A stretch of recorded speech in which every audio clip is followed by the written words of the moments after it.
Banswara news Mirza एवं भोरनायक साप्ताहिक अखबार बांसवाड़ा के ब्यूरो चीफ सईद मिर्जा की रिपोर्ट। इसका मतलब यही हुआ कि एक तो पेपर भी टफ बनाया जा रहा है और ऊपर से उत्तीर्ण अंक बाध्यता भी नहीं हटाई जा रही है। मतलब सरकार सिर्फ हमें लॉलीपॉप दे रही है, यह हमें समझने की आवश्यकता है। यदि अगर सरकार हमारी मांगों को नहीं मानती है, तात्कालिक प्रभाव से रिएक्शन नहीं देती है, तो हम आने वाले समय में पूरी तरह से बांसवाड़ा डूंगरपुर में बहुत बड़ा उग्र आंदोलन करेंगे सरकार के खिलाफ। अगर कुछ भी हुआ शासन प्रशासन की जिम्मेदारी रहेगी। साथियों, में ज्यादा ना कहते हुए, हमारे बहुत सारे वक्ता है, वो आपके बीच में अपने विचार रखेंगे, लेकिन सरकार को यह अवगत कराना है और सरकार को अल्टीमेटम दिया जा रहा है। अगर सरकार सुनती है तो ठीक, वरना आने वाले समय में उग्र आंदोलन होगा। इसकी सारी जिम्मेदारी शासन प्रशासन की रहेगी।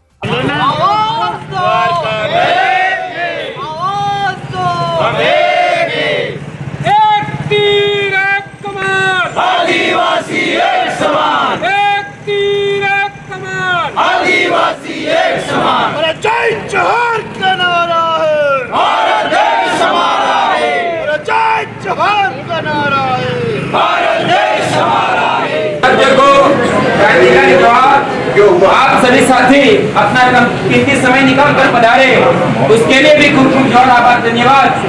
आज आदिवासी जनसंस्कृति को लेकर और हित को लेकर जो साथी पधारे हैं, हमारी जो मांगे हैं, मांगों को लेकर कलेक्टर महोदय को अपन ज्ञापन सौंपेंगे। इस बीच में मैं आमंत्रित करना चाहूंगा कि आरक्षण अनुसूचित क्षेत्र आरक्षण मोर्चा के बैनर तले जिलाध्यक्ष जिला संयोजक भाई श्री जसवंत जी बाबर साहब। अनुसूचित क्षेत्र आरक्षण मोर्चा के बैनर तले आज यहां हम सब इकट्ठे हुए हैं और कलेक्टर महोदय के माध्यम से हम सरकार को अवगत कराने आए हैं कि सरकार ने जब चुनावी वादे थे उस समय उनका मैनिफेस्टो जारी किया था कि हम जब हमारी सरकार आएगी तब 1 साल में लाखों बेरोजगार युवाओं को नौकरी देंगे। लेकिन आप देख पा रहे होंगे आज किस प्रकार के हालत हैं। बेरोजगार जो युवा साथी हैं लाइब्रेरियों के अंदर 18-18, 20-20 घंटे मेहनत कर रहे हैं, लेकिन उनकी मेहनत के मुताबिक आज भी उनको ऐसी विज्ञप्ति में पद देखने को नहीं मिल रहे हैं साथियों। इसलिए हमारा यही कहना है कि सरकार ने जो वादे किए थे और आज जो वादे रीढ़ की भर्ती में आए हैं हमारे सामने, हम कह सकते हैं कि ऊंट के मुंह में जीरे के समान है। अगर सरकार वास्तव में बेरोजगारों के हित में, गरीबों के हित में, किसानों के हित में अगर फैसला लेना चाहती है तो वास्तव में वो धरातल पे इम्प्लीमेंट करना चाहेगी, लेकिन ऐसा नहीं हो रहा है। सरकार तो आपस में, आपको देखा होगा कि लोकतंत्र की भी हत्या कर रही है, चुनाव को भी आगे खिसका रही है। मतलब हम लोगों को, जनता को आज की तारीख में आंखों में धूल डालने का काम कर रही है। इसलिए इस राजस्थान में टीएसपी क्षेत्र के जो बेरोजगार युवा साथी है वो आक्रोशित है। मैं सरकार से कहना चाहूंगा, हमारे अनुसूचित क्षेत्र आरक्षण मोर्चा के बैनर तले रीट भर्ती में पद बढ़ाए। और आज सरकार कह रही है कि हम डीपीसी करेंगे, डीपीसी करेंगे। कब डीपीसी करोगे? आप अगर डीपीसी भी कर लेते हो तो वहां से कम 20,000 से प्लस पद हमारे को मिलेंगे और ये पद रीट भर्ती में इजाफा की जाए, इंक्लूड किया जाए तो हमारे भाइयों को, बेरोजगार युवा साथियों को वहां सहायता मिलेगी, वहां नौकरी मिलेगी उनको। लेकिन सरकार नहीं सुनना चाहती है।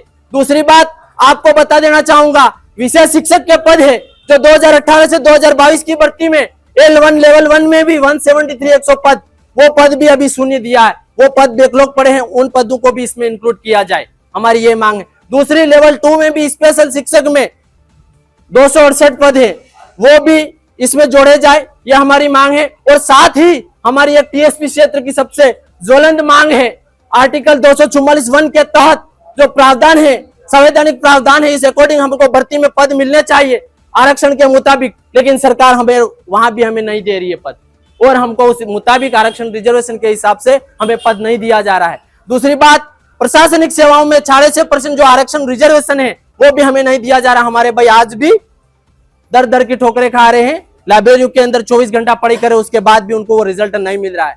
मैं कहना चाहूंगा कि सरकार वास्तव में भर्ती करे और वास्तव में नौकरी देना चाहे तो आपने अभी देखा होगा विगत कुछ दिनों पहले फर्स्ट ग्रेड और सेकंड ग्रेड की भर्ती हुई, उसमें कुछ बाध्यता उत्तीर्ण अंक टीएसपी बच्चों के लिए 35% और नॉन टीएसपी के लिए 40% वेटेज जारी कर रखा, और पेपर इतना हाई लेवल का बनाया जा रहा है, आरएस लेवल से ऊपर का बनाया जा रहा है। जब उस पेपर इतना हाई लेवल का बना रहे हो तो आप उत्तीर्ण अंक बाध्यता हटा दी जाए। इसका मतलब यही हुआ कि एक तो पेपर भी टफ बनाया जा रहा है और ऊपर से उत्तीर्ण का बाध्यता भी नहीं हटाई जा रही है। मतलब सरकार सिर्फ हमें लॉलीपॉप दे रही है, यह हमें समझने की आवश्यकता है।